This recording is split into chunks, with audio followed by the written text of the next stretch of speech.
벗어날 수 없는 저주 19일을 공개합니다.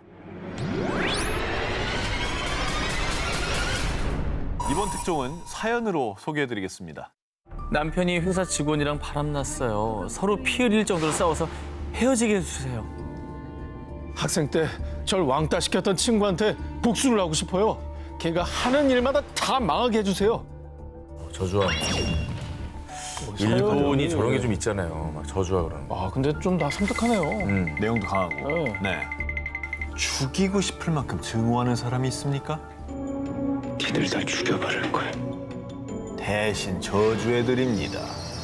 바로 일본에서 성행 중인 일명 저주 대행업체의 이야기입니다. 별걸 다 대행하는구나. 그렇죠. 네, 일본에 현재 운영 중인 저주 대행업체만 수십 곳, 업체마다 차이는 있지만 한 달에 최소 40건에서 100건까지 고객들의 저주 상담이 들어올 정도로 저주 대행이 인기라는데요. 심지어 가장 유명한 저주 대행업체는 무려 40년 경력을 자랑한다고 합니다. 아니 근데 사실 뭐 이렇게 무당도 아니고 저주를 전문적으로 대행해주는 업체가 있다는 게 너무 신기하네요. 아니 그리고 이게 뭐 사실 효과가 있겠어요.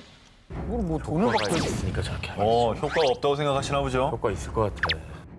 자, 지금부터는 제가 직접 취재한 저주 대행업체 서비스 절차를 설명드리겠습니다. 먼저 이메일, 전화, SNS를 통해서 업체 전문 주술사에게 상담을 접수하고요. 고객 본인과 저주 대상의 이름, 생년월일, 생시, 관계 등과 함께 상대방을 어떻게 저주하고 싶은지 내용을 전달하면요. 업체에서 가격 산정 후 고지, 그리고 소위 대행비를 선지급하면 업체가 저주 대행에 나선다고 합니다. 아 그러면 보통 이 단가가 어느 정도 뭐 하겠다는 얘기는 아니고요. 굉장히 관심을... 네. 어떻게 이메일 드려요? 이제 예. 어디 뭐 누구 미안해 있는 건 아니죠. 잘할게. 뭘 그렇게 또 그렇게. 아니 이제 일단 한번 업체까지 부르려고. 죄송한데 일단 가격 들어보고 들어보고. 예. 가격도 업체에 따라 차이가 있겠지만 간단히 기도만 하는 거는 약 77,000원. 가벼운 사고나 잠깐 아팠다가 회복하는 정도의 저주는 약 13만 원에서 26만 원 정도 하고요. 그리고 신사에 가서 일주일 이상 저주를 부르는 코스는 기간과 저주 강도에 따라 약 20만 원에서 650만 원까지 다양합니다. 아주 강력하고 무서운 저주는 부르는 게 값이라고 합니다. 아니 뭐 메뉴판에서 음식 고르는 것처럼 저주를 고르는 건데 아니 대체 이게 어떻게 저주를 대신해 준다는 거예요? 지금 오 기자의 머릿속에는 이 대행비만 받아서 아무것도 안 하는 거 아니냐라는 아니, 의심이 가득합니다. 신사에 매일 가는지 어떻게 체크할 거야? 그러니까 솔직히 그래서 실제로 일본의 저주 대행 업체에서 저주를 행하는 모습을 준비했습니다. 영상 보시죠. 영상이 있어.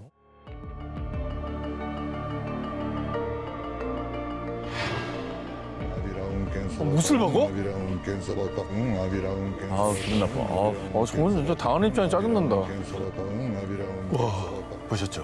어때요? 어때요? 이래도 농담 같습니까? 실제로 보니까 좀 기분이 나쁘게 약간 오싹한데요. 그렇죠. 자, 일본의 고대 헤이안 시대부터 전해져 온 지푸라기 인형을 찌르는 저주술이 가장 많이 쓰이는 방식이고요. 저주 대행 3번째부터 확실히 효과가 나타났어요. 저주 걸고 며칠 뒤 절 괴롭히던 상사가 퇴사했어요. 그리고 업체에 따라 차이는 있지만 3개월 안에 효과가 없으면 무료로 AS 저주를 해주거나 와. 1년의 보증 기간을 제공하는 곳도 있다고 합니다. 이게 사실은 하는 입장은 모르겠어요. 근데 당한다고 한다면 나도 모르게 저주를 당하고 있었다는 거냐. 그러니까. 내가 잘 되는 것만큼 제일 큰 복수는 없어요. 아, 맞습니다. 정답이에요, 정답. 남을 막 깎아내리기보다는. 벗어날 수 없는 저주 16일 공개합니다. 무엇이든 이것이 되는 저주. 영국 노스 요크셔주 나레스버러에는요. 많은 사람들이 찾는 신비롭고 섬뜩한 동굴이 있습니다. 뭘 걸어놨네요. 그렇죠. 걸어놓은 거구나. 약간 그 주술적인 의미 담은 것 같은데? 자, 걸려지는 물건들이 상당히 오래돼서 또 낡아 보이는데. 그러네요. 굳은 것 같은데요? 자, 사실 이 동굴엔 한 가지 무시무시한 비밀이 있는데요. 지금부터 동굴에 얽힌 저주의 비밀에 대해 알려드리겠습니다.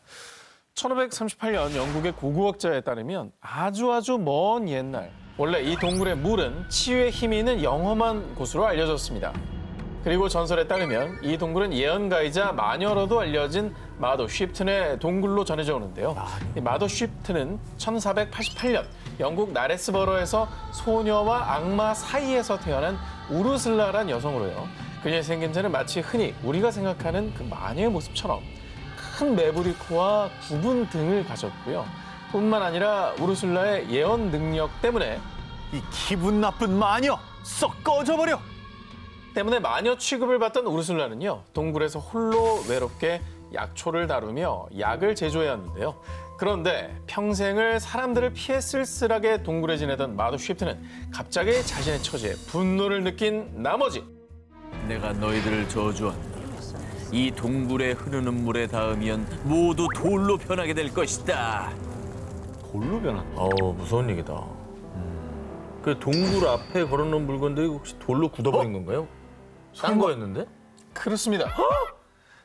그녀의 저주 때문에 수세기가 지난 지금까지도 모자나 양말, 인형 같은 천부터 딱딱한 그릇, 자전거까지 저 동굴의 물에 닿기만 하면 얼마 지나지 않아 돌로 변한다고 하네요.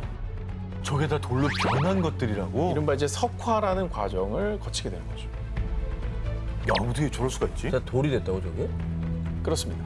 자, 그런데 말입니다. 동굴의 저주를 파헤치기 위해 과학자들이 조사한 결과 동굴의 물엔 석회 성분과 미네랄이 비정상적으로 높게 함유되어 있었고요. 우와. 마치 석회 동굴 속 종유석화 석순처럼 물이 증발하고 침전물이 퇴적하는 과정을 통해 물건들이 석회 성분이 함유된 물에 닿아 마치 돌처럼 변한 것처럼 보인다고 주장했는데요. 설득력 있네요. 그렇습니다. 하지만 종유석이나 석수는 길게는 수세기에 걸쳐 형성이 되는 반면 이 동굴의 물에 대한 물건들은 3에서 5개월 동안 단기간에 석회와 여전히 풀리지 않는 미스터리로 남아 있습니다.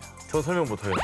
5개월은 너무 짧죠. 5개월 안에 그런 과정은 안 일어나잖아요. 5년 안에도 안 일어나요. 자, 과연 한 맺힌 마녀의 저주가 정말 돌로 변하는 저주를 내린 걸까요? 아니면 정말 단순한 자연 현상일까요? 여러분의 생각은 어떠신가요? 벗어날 수 없는 저주 19, 12위 공개합니다.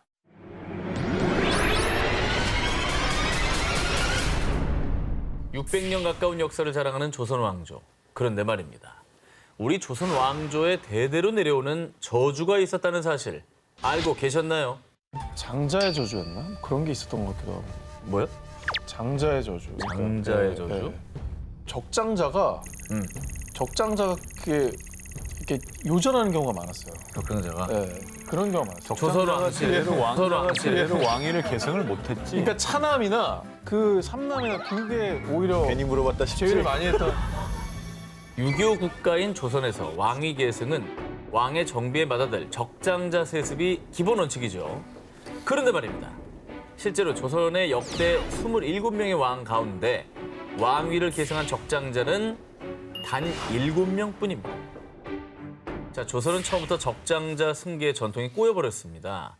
태조의 첫째 아들 진안대군이 지병으로 사망하며 태조의 뒤를 이은 정종과 태종은 태조의 둘째 아들과 다섯째 아들이었습니다. 그렇죠. 그리고 조선의 제3대 왕 태종은 적장자 계승 원칙을 고수하기 위해서 적장자인 양녕대군을 세자로 책봉했는데요. 하지만 저하 서연에 드실 시각이 이미 지났사옵니다. 아이고, 내가 오늘도 몸이 아프구나. 양녕대군은 병을 핑계로 학문을 게을리하고 기생들과 추문이 이어지는 등 방탕한 생활을 보냈습니다. 결국 양녕대군은 세자에서 폐위, 대신 셋째인 충녕대군이 세자로 책봉됐고요. 우리가 너무나 잘 아는 조선의 제4대 왕, 세종대왕이 됐습니다.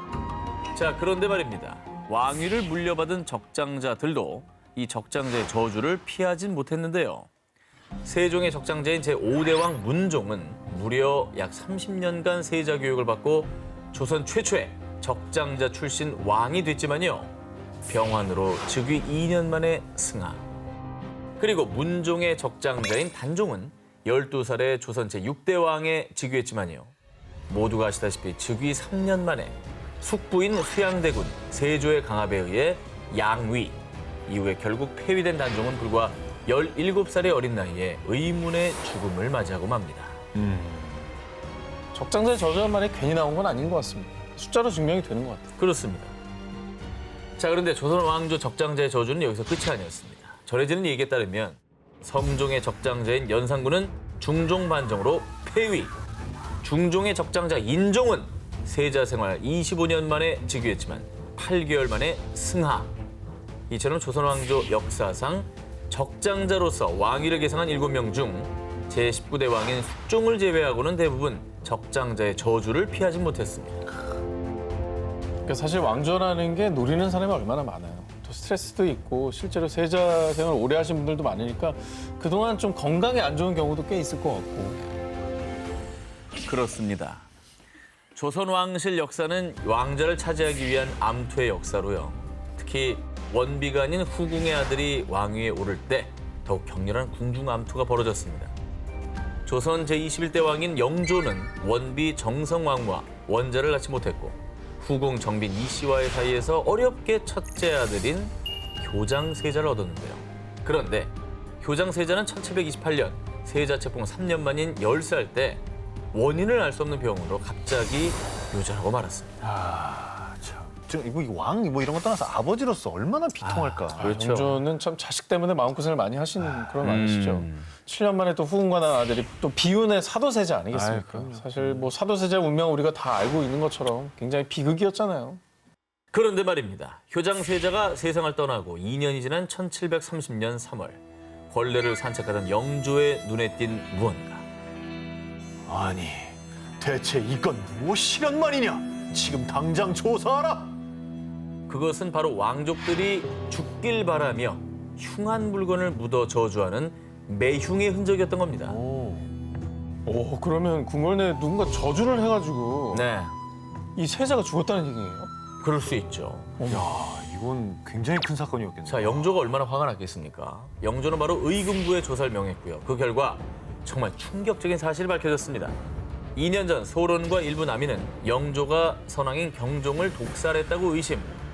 이른바 이인좌의 난을 일으켰는데요.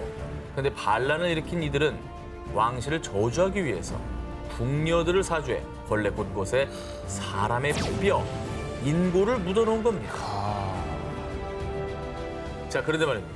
생전 효장세자의 최측근으로 소론의 지시를 받은 한 궁녀의 충격자배. 실은 뼛가루를 음식물에 섞어 세자 저하에게 올렸사옵니다. 무덤 속 시신, 길가에서 개가 뜯어먹다만 시신, 혹은 불에 탄 시신에서 채취한 뼈가루를 음식에 섞어 생전 효장세자에게 먹였던 겁니다. 이것도 저주라고 한 거구나. 야, 이건 거의 반역 아닌가? 와, 반역이지. 독살을 기도한 거나 마찬가지죠. 그렇죠. 아니, 이거 자체가 독살이죠. 아, 그리고 실제로 세상을 떠나셨잖아요, 효장 그러니까. 세자가. 네네. 이거 이 때문이 아닌가 싶기도 하네요. 어떻게 사람한테 저런 걸 먹이냐. 효장세자의 사인이 밝혀지자 영조의 분노는 극에 달했고요. 저주를 사주하고 행한 이들을 모조리 처형. 한동안 조용하던 조정에는 피바람이 불었습니다.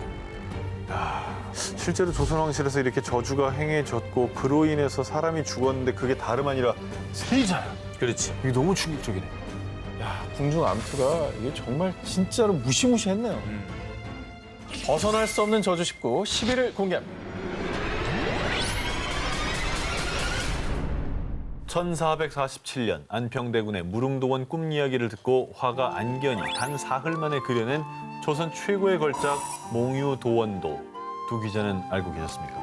아, 이건 미술 시간에 배우는 거잖아요. 저거는 주관식으로 많이 나왔어요. 아, 그래요? 그럼요. 1447년 평탄한 현실 세계, 험준한 바위로 이루어진 중간 세계, 그리고 복사꽃 핀 이상향까지 무릉도원으로 가는 여정을 섬세하게 그려낸 몽유도원도가 완성되자 이 세상 어느 곳을 도원으로 꿈꾸었는가. 은자들의 오차냄새 아직도 완연하거든. 그림으로 그려놓고 볼진데 정말 좋은 일이니 천여 년을 전하여 봄직하지 않는가. 안평대군의 발문을 시작으로 김종서, 박팽년, 성삼문 등 21명의 당대 최고 문인들이 앞다투어 몽유도원도에 대한 찬시를 남겼고요. 그 길이가 20m에 달할 정도라고 합니다. 아, 명작이죠. 그런데 말입니다. 몽유도원도가 탄생하고 몇 년 뒤 조선의 기이한 소문이 퍼지기 시작했는데요. 몽유도원도의 저주 아닐까? 맞아. 아니면 왜 자꾸 사람들이 죽어나가겠어? 그 이후 그림이 세상에 나온 지 6년 뒤인 1453년 안평대군의 형 수양대군이 계유정난을 일으키며 조선에 피바람이 불어닥쳤는데요. 영부를 동모했다는 이유로 사사된 안평대군을 시작으로 같은 해 11월 10일 당시 좌의정 김종서가 철퇴로 맞아 사망. 1456년 단종 복위운동을 추진하던 박팽년 성삼문 역시 사망. 이뿐만 아니라 이현로, 이계까지 몽유도원도의 이름을 올린 6명이 잇따라 목숨을 잃었던 겁니다. 조선판 데스노트 아닙니까? 이름 올리면 다 죽여버리는. 이후 몽유도원도는 조선의 또 다른 살생부로 불리게 됐고요. 계유정난 이후 자취를 감췄다가 1890년대 일본에서 발견돼 안타깝게도 현재는 일본의 한 대학교에서 소장 중인데요. 찰나의 꿈을 영원으로 승화시킨 조선 최고의 걸작 몽유도원도는 정말 죽음을 부르는 조선의 또 다른 살생부였던 걸까요? 벗어날 수 없는 저주 19 7위를 공개합니다. 해밍웨이 죽음에 숨겨진 비극. 누구를 위하여 종은 울리나. 노인과 바다의 저자로 20세기를 대표하는 미국의 대문호 어니스트 해밍웨이. 그런데 말입니다. 혹시 어니스트 해밍웨이가 어떻게 최후를 맞았는지 알고 계십니까? 노벨 문학상 수상자고 워낙 유명한 분이기 때문에 두 분 정도면 비행기 그렇죠. 비행기 추락. 비행기 추락이요. 그렇게 애들 알고 있는데 저는 걸려들었어. 전 세계 수많은 이들이 사랑했던 작가 해밍웨이는 놀랍게도 1961년 자신의 집 지하실에서 사냥총을 이용해 스스로 생을 마감했습니다. 맞아요. 저걸로 내가 알고 있는데 여러 설들이 있더라고. 저게 제일 정설이죠. 대꾸도 안 하네. 그런데 말입니다. 해밍웨이의 죽음이 사실은 피해갈 수 없는 예견된 비극이었다면 믿어지십니까? 이건 무슨 말이에요? 예견된 비극이라니. 남의 자살을 예견해요? 자, 해밍웨이가 자살한 뒤 언론에서는요. 해밍웨이 가문 또 자살. 아, 가문? 해밍웨이 가문에 들여온 저주라고 보도. 일각에서는 해밍웨이의 죽음이 운명이자 피해갈 수 없는 저주였다고 주장했습니다. 야, 저주 때문에 자살했다고? 심지어 해밍웨이의 다른 가족들도 그럼 많이들 자살을 했나 보죠? 그렇습니다. 해밍웨이 가문에 들여온 저주는 해밍웨이의 아버지인 클라렌스가 1928년 번총으로 자살하면서부터 그 비극이 시작됐는데요. 1966년에는 그의 여동생인 어슐러 해밍웨이가 자살, 1982년에는 남동생 레스터 해밍웨이 역시 자살했습니다. 아니 온 가족이 다 저런 사연이 있었단 말이에요? 네. 아버지하고 형제들도 둘이나. 왜 그러죠? 어떤 이유가 있었던 거예요? 해밍웨이의 아버지인 클라렌스는 생전에 심각한 우울증을 앓았다는데요. 때로는 불같은 성격을 이기지 못해 자식들을 학대. 그런 아버지의 영향 때문인지 생전에 어니스트 해밍웨이는요. 사람이 감당할 수 없는 수많은 일들로 인해 자살할 수 있다는 걸 이해합니다. 실제로 해밍웨이는 평생을 우울증으로 고통받으며 정신과 약을 복용, 전기 충격 치료까지 받았다고 합니다. 자, 그런데 말입니다. 해밍웨이 가문의 비극은 여기서 끝이 아닙니다. 해밍웨이의 손녀로 모델 겸 배우로 활동했던 마고 해밍웨이 역시 1996년에 자살. 왜 그래? 4대에 걸쳐 해밍웨이 가문의 어두운 자살의 그림자가 드리워진 겁니다. 알 수 없는 가문의 저주로 알려지긴 했지만은 정신 질환 때문이라면은 정말 조금 지금만큼 정신 분석하기 좀 이렇게 잘 발달이 돼 있고 상담 심리가 좀 발달이 돼 있었으면 약물 치료 여러 가지 도움만 네. 있었다면 이러지 않았을 수도 있었던 그러니까 거죠. 너무 안타깝네요.